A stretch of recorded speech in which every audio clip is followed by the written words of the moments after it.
Hey there, let me ask you a question.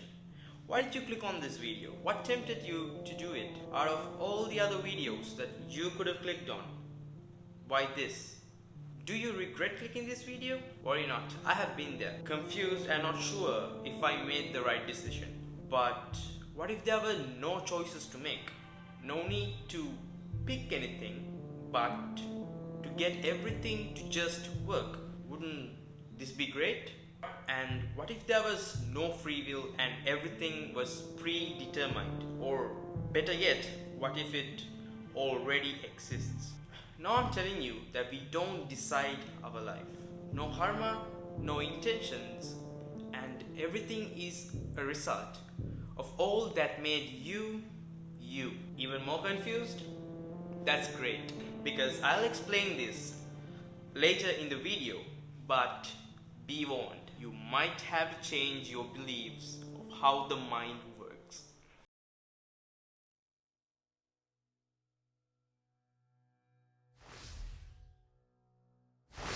In the year 2000, two psychologists, Sheena Iyengar and Mark Lepper from Columbia and Stanford University published a study about jams.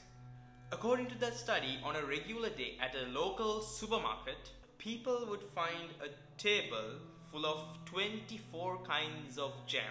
Then on another day, in the same supermarket, they would find the same table filled with 6 different kinds of jam. And after doing their study, they found out that the table with 6 types of jam sold more jam than the table with 24 types of jam.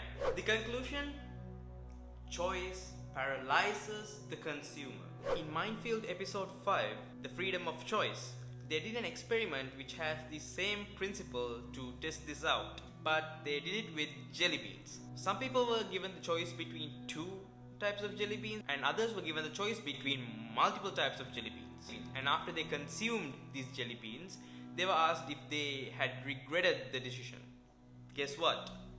The subjects who had to choose between just 2 jelly beans were more happy with their choice than the ones who had to choose between multiple types of jelly beans. And almost all those who chose between the multiple types of jelly beans were not happy with their choice. These 2 social experiments show us something about humans. We like to have less choice. The lesser the options, the more happier we are with our decision. But we still like the ability to choose, right? We like to be in control of our decisions in life, right? Not so fast. The next experiment, done in the same Minefield episode, proves otherwise. They had multiple subjects to drink tea. Some of the subjects had to choose between herbal tea and black tea, but others were assigned a specific type of tea. They were shown that there are 2 different types of tea on set, but they were already assigned one.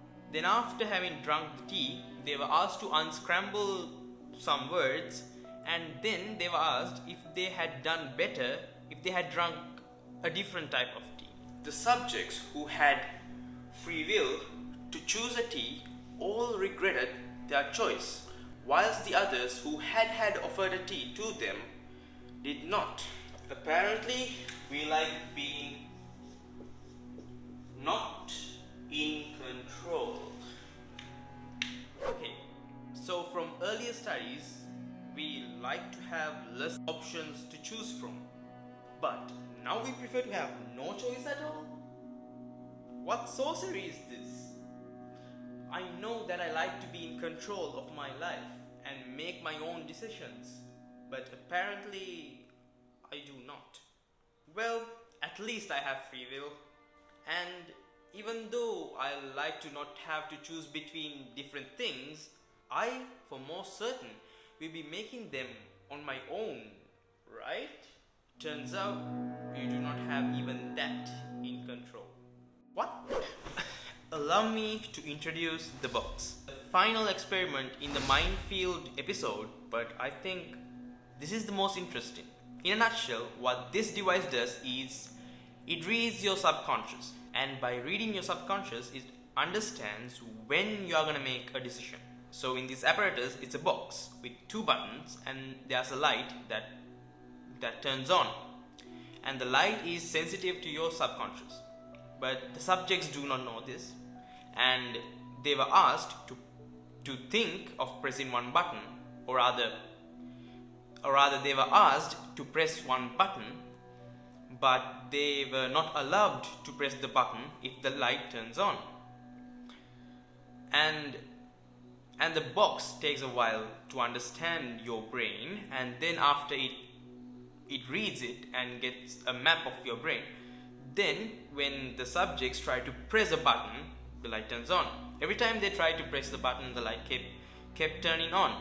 So when analyzing this whole apparatus, the box, we can see that the process of making a decision does not originate in our conscious mind, but rather it originates in our subconscious. Ergo, the light turns on even before we are aware of making a decision. According to this experiment, we are just observers. We do not control our choices, but rather we just see what our subconscious has intended us to do. Again, what sorcery is this? To help you and me alike to understand what the frick happened here, we'll have to turn into philosophy.